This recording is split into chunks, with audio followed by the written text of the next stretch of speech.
हिंद महासागर के नक्शे को जरा ध्यान से देखिए। भारत के ठीक नीचे समंदर के बीच एक छोटा सा बिंदु दिखाई देता है। इतना छोटा कि पहली नजर में शायद आप उसे नजरअंदाज कर दें। लेकिन यही छोटा सा डॉट आज ग्लोबल जियोपॉलिटिक्स का एक बेहद अहम हिस्सा बन चुका है। यहीं से दुनिया की सबसे बड़ी ताकतें अपनी सैन्य पहुंच बनाए रखती हैं और पूरे इंडो पैसिफिक के पावर बैलेंस को प्रभावित करती हैं। इस जगह का नाम है डिएगो गार्सिया। लेकिन सवाल यह है कि समंदर के बीच इस वीरान द्वीप पर अमेरिका ने इतना बड़ा मिलिट्री बेस क्यों बनाया और कैसे ये छोटा सा टापू दुनिया की सबसे बड़ी रणनीतिक चालों का हिस्सा बन गया। इस कहानी को समझने के लिए हमें कोल्ड वॉर के एरा में लौटना होगा। 1960 का दशक जब दुनिया दो हिस्सों में बटी हुई थी, एक तरफ यूनाइटेड स्टेट्स और दूसरी तरफ सोवियत यूनियन। लेकिन असली लड़ाई सिर्फ हथियारों की नहीं थी, बल्कि उस रीच की थी। कौन दुनिया के हर कोने तक तेजी से पहुंच सकता है और वहां अपनी ताकत दिखा सकता है। अमेरिका को चाहिए था एक ऐसा ठिकाना जो सुरक्षित हो, दुश्मनों की पहुंच से दूर हो और जहां से एक साथ मिडिल ईस्ट, अफ्रीका और एशिया पर नजर रखी जा सके। डिएगो गार्सिया अपनी लोकेशन, दूरी और आइसोलेशन की वजह से इस जरूरत का लगभग परफेक्ट जवाब बन गया था। समय के साथ ये द्वीप एक ऐसे मिलिट्री बेस में बदल गया जिसे अनसिंकेबल एयरक्राफ्ट कैरियर कहा जाने लगा, यानी समंदर के बीच खड़ा एक ऐसा एयरक्राफ्ट कैरियर जो कभी डूब नहीं सकता और हर वक्त कार्रवाई के लिए तैयार रहता है। यहीं से बोइंग B-52 स्ट्रैटो, फोर्ट्रेस जैसे long range bombers middle east तक उड़ान भरते रहे हैं और जरूरत पड़ने पर B-2 स्पिरिट जैसे स्टील्थ एयरक्राफ्ट भी डिप्लॉय किए गए हैं।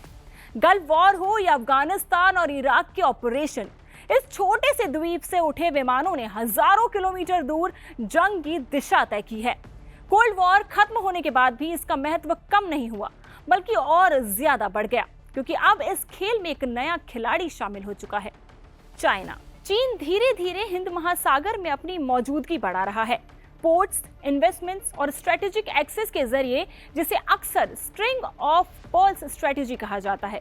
ऐसे में डिएगो गार्सिया अमेरिका के लिए सिर्फ एक बेस नहीं, बल्कि एक ऐसा एंकर है जो पूरे इंडो पैसिफिक में उसकी मौजूदगी को बनाए रखता है और चाइना के विस्तार को बैलेंस भी करता है। लेकिन इस द्वीप की कहानी सिर्फ रणनीति की नहीं है, ये कानून और इतिहास का भी सवाल है। 1965 में यूनाइटेड किंगडम ने चागोस आइलैंड से, जिसका एक हिस्सा डिएगो गार्सिया है, उस पर कब्जा जमा लिया, जबकि मॉरिशस उसे अपना हिस्सा मानता रहा। इसके बाद इस द्वीप को खाली करने का फैसला लिया गया। वहां रहने वाले हजारों लोगों को उनके ही घरों से जबरन हटाकर बाहर भेजा गया ताकि एक मिलिट्री बेस बनाया जा सके।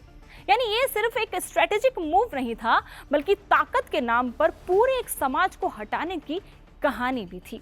इस पूरे खेल में इंडिया की स्थिति भी दिलचस्प है। इंडिया एक तरफ मॉरिशस के समर्थन में है, डीकोलोनाइजेशन के प्रिंसिपल पर, लेकिन दूसरी तरफ इंडो पैसिफिक में चाइना के बढ़ते प्रभाव को देखते हुए यूनाइटेड स्टेट्स की मौजूदगी एक स्ट्रेटेजिक बैलेंस बनाए रखने में मदद करती है।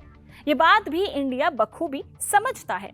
यानी इंडिया के लिए ये सिर्फ किसका द्वीप का सवाल नहीं है, बल्कि कैसे संतुलन बना रहे इसका सवाल है।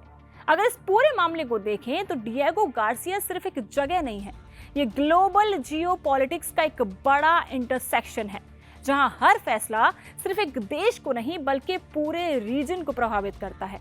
नक्शे पर तो डिएगो गार्सिया बस एक छोटा सा डॉट है, लेकिन असल दुनिया में एक ऐसा बिंदु है जहां से तय होता है कि किसकी पहुंच कितनी दूर तक जाएगी और किसकी ताकत कितनी देर तक टिकेगी।